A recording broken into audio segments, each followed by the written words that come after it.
오늘 하나님 말씀 출애굽기 32장 30절 말씀입니다. 32장 30절부터 35절까지 말씀을 한 절씩 교독하겠습니다. 이튿날 모세가 백성에게 이르되 너희가 큰 죄를 범하였도다. 내가 이제 여호와께로 올라가노니 혹 너희를 위하여 속죄가 될까 하노라 하고,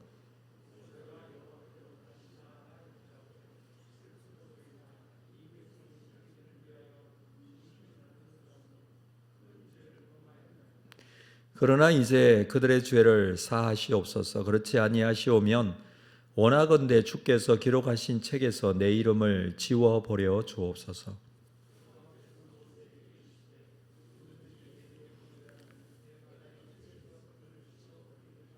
이제 가서 내가 내게 말한 곳으로 백성을 인도하라. 내 사자가 내 앞서 가리라. 그러나 내가 보응할 날에는 그들의 죄를 보응하리라.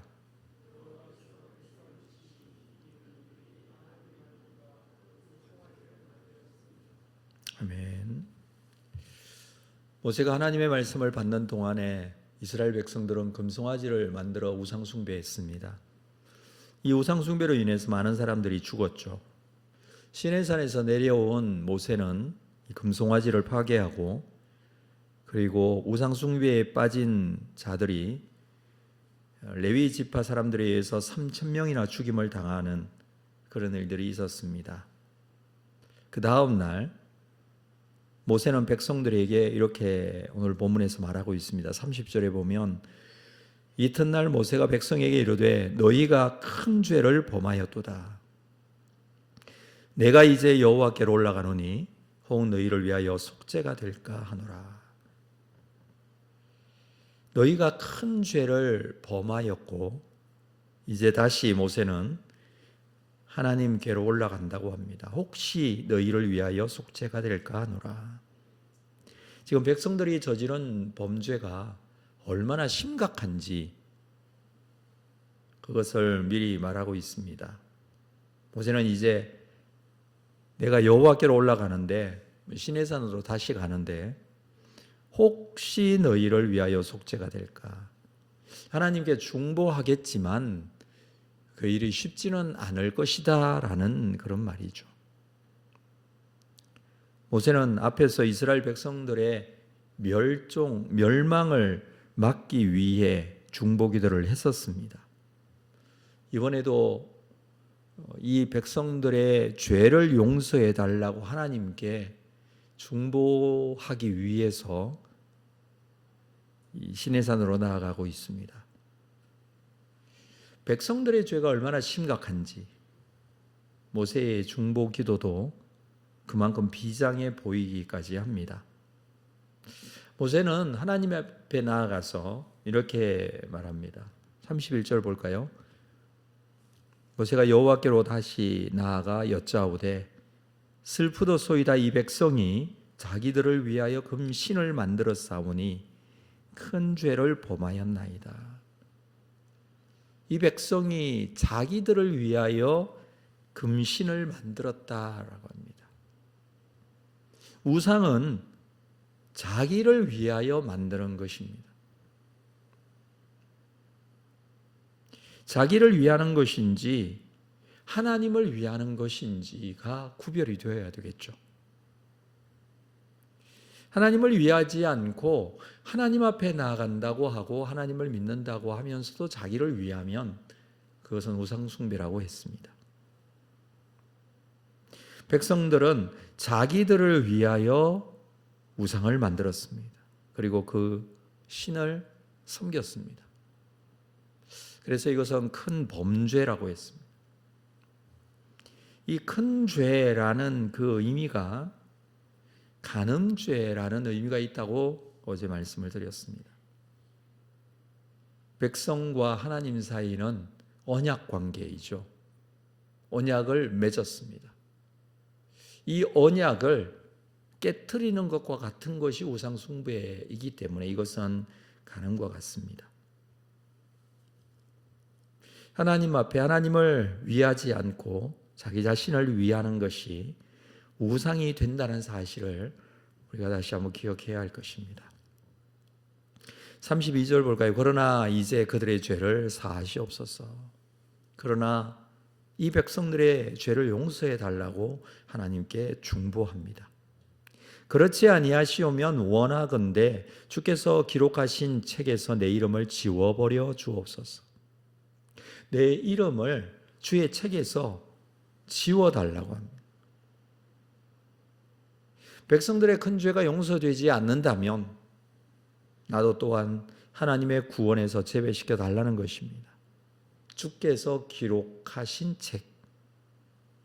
책이라는 표현을 쓰고 있습니다. 원래 고대 사람들은 이 신들이 거주하는 곳에 이 책이 있다라고 생각을 했습니다. 성경에도 이러한 책에 대한 표현들이 있습니다. 물론 은유적인 표현이죠. 그렇지만 이 표현들은 이렇게 표현되었습니다. 시편 69편 28절에서는 생명책이라고 했습니다. 그들을 생명책에서 지우사 의인들과 함께 기록되지 말게 하소서. 하나님 앞에 살게 되는 생명을 기록한 생명책이라는 의미죠. 시편 139편에서는 내 형질이 이루어지기 전에 주의 눈이 보셨으며 나를 위하여 정한 날이 하루도 되기 전에 주의 책에 다 기록이 되었나이다. 주의 책에 나의 모든 삶의 행동들이 다 기록되었다, 이렇게 표현을 하고 있습니다. 말라기에서는 기념책이라고 했습니다.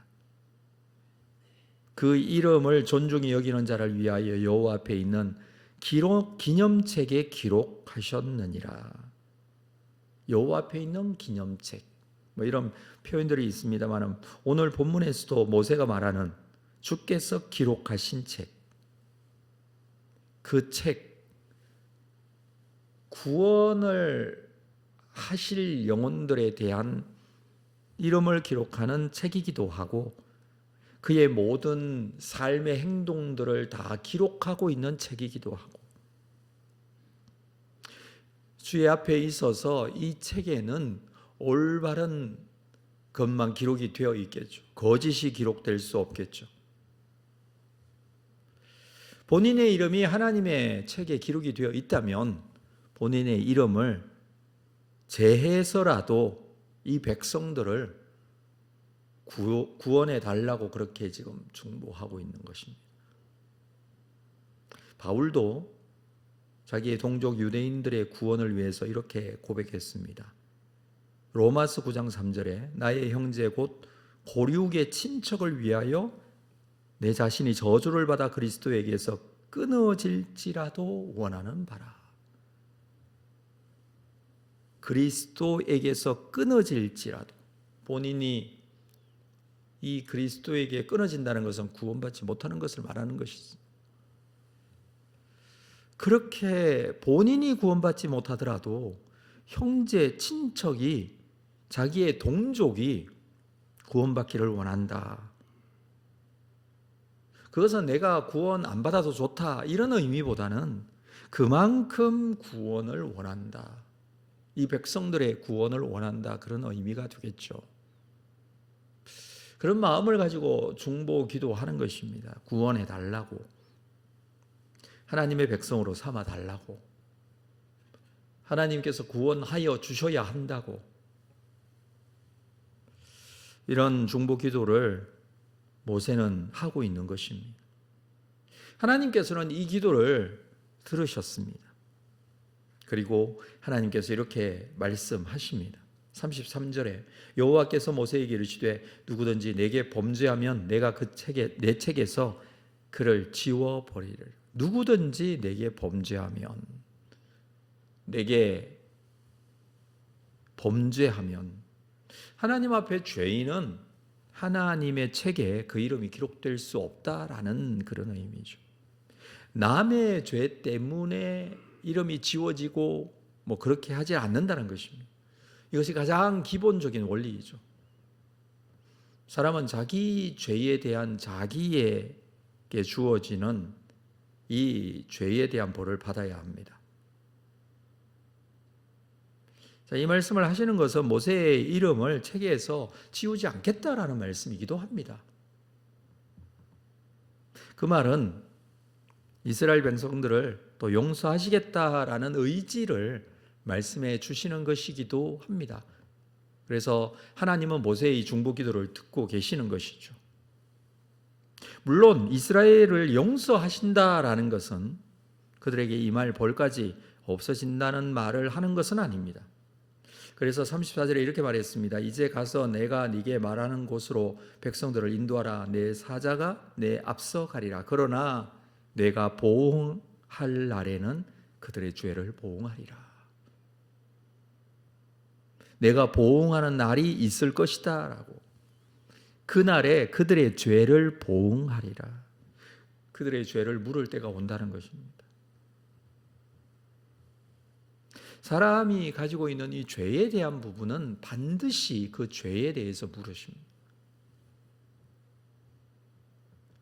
그때가 언제입니까? 하나님의 백성이 되는 것은 예수님의 대속의 은혜로 되는 것이죠. 그 죄를 누구에게 묻습니까? 예수님에게 묻습니다. 그 죄에 대한 대가로 예수님이 십자가에 죽으신 것이죠. 그래서 이것이 대속의 은혜로 우리가 하나님 앞에 구원받은 백성으로 설 수 있다는 의미입니다. 하나님께서는 이 죄에 대한 보응을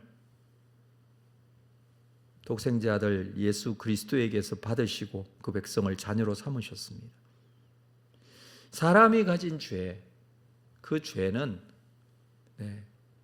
죄가 없는 이가 없어서 대속할 수가 없습니다. 그러나 죄가 없으신 하나님이신 하나님의 아들 예수 그리스도, 그분이 우리의 죄를 대속해 주신 것이죠. 그렇다면 우리는 이스라엘 백성들과 같은 존재입니다. 하나님 앞에 금송아지를 섬기는 이 이스라엘 백성과 같은 존재다라는 것입니다. 그럼에도 불구하고 하나님을 떠나지 않고 은혜를 구하고 하나님을 따라가는 이스라엘 백성들입니다. 실수하고 넘어지기도 하지만 광야에서 불기둥, 구름기둥을 따르고 있습니다. 이것이 우리의 모습이라는 것입니다. 그리스도의 보혈의 능력으로 구속함을 받고 그 구원의 은혜를 가지고 오늘도 우리는 광야 같은 세상에 삽니다. 하나님께서 우리에게 대신 예수 그리스도에게 죄를 물으시고 우리를 구원해 주셨으므로 그 구원에 대한 은혜에 감사함으로 우리가 살아가는 것이죠. 그것이 우리가 가진 믿음의 내용입니다. 이스라엘 백성들 하나님 앞에 범죄하기도 하고 실수하기도 하지만 그러나 하나님께서는 그들을 이끄시고 인도하셔서 가나안까지 가십니다. 이것이 하나님의 약속이기 때문에 그렇습니다. 그리고 하나님의 의지이기도 합니다. 하나님의 백성을 향하신 하나님의 마음이기도 합니다. 하나님은 공의로우신 분이시고 죄와는 관계가 없으신 분이시기 때문에 그 죄에 대해서는 반드시 물으시고 그 죄에 대해서 보응하시지만 그러나 그 또한 하나님께서 이 죄에 대한 문제를 해결하시고 속죄해 주십니다. 이스라엘 백성들이 이렇게 해서 하나님의 뜻 가운데 하나님의 인도하심으로 구원받고 가나안까지 갈 수 있었던 것처럼 우리의 삶 또한 하나님께서 인도해 가시고 이끌어 가시고 하나님의 구원의 장중에 끝까지 붙들어 주실 것입니다. 우리가 가지는 것은 이것에 대한 믿음입니다. 이 믿음으로 주님 앞에 거룩하게 나아갈 수 있는 여러분 될 수 있기를 주님의 이름으로 축복합니다. 그래서 더욱더 하나님께 가까이 가시기를 바랍니다. 주 예수 그리스도의 이름으로 구하면 됩니다. 그 구원에 대한 은혜에 감사하면서 살 수 있기 때문이죠. 모세는 이스라엘 백성들을 위하여 이렇게 중보했습니다. 우리 또한 우리의 중보 기도 하나님께 올려지고 있음을 알고 믿음으로 주 예수 그리스도의 이름으로 중보할 수 있는 여러분 될 수 있기를 바랍니다. 우리의 기도 가운데 그 기도의 주인 하나님, 그 하나님께서 우리의 기도 또한 이끌어 가실 수 있다는 사실을 믿고 주님 앞에 온전하게 엎드리시는 여러분 될 수 있기를 주의 이름으로 축복합니다. 기도하겠습니다. 거룩하신 아버지 하나님, 이스라엘 백성과 같이 우리는 여전히 연약하고 부족한 모습을 가지고 있습니다. 때로는 하나님을 온전히 믿지 못하고 불안해하고 두려워할 때도 있습니다. 하나님을 위하여 살지 못하고 자기를 위하여 살아갔던 이스라엘 백성들의 모습들 가지고 있을 때도 있습니다. 그러나 그까지 포기하지 않으시고 하나님께서는 우리를 하나님의 품 안으로 인도해 가시고 온전한 구원의 역사를 우리를 통해서 이루어 가시는 줄로 믿습니다. 오늘 이 믿음을 가지고 주님 앞에 가기를 원합니다. 광야를 걸어갔던 이스라엘 백성들처럼 우리도 하나님께서 인도하심에 대해서 불과 구름 기둥으로 인도하시는 그 인도하심을 믿고 믿음으로 나아가는 귀한 하루가 되기를 원합니다. 우리 앞에 계시는 주님께서 이끌어 가실 줄로 믿고 신뢰하고 순종하며 주님의 뜻 가운데서는 귀한 하루 되기를 원합니다. 우리가 드려지는 이 모든 중보기도 속에 주 예수 그리스도의 이름으로 응답받고 하나님께 영광이 될 줄로 믿고 나아가는 귀한 기도의 시간이 될 수 있도록 인도하여 주옵소서. 예수님의 이름으로 기도합니다. 아멘.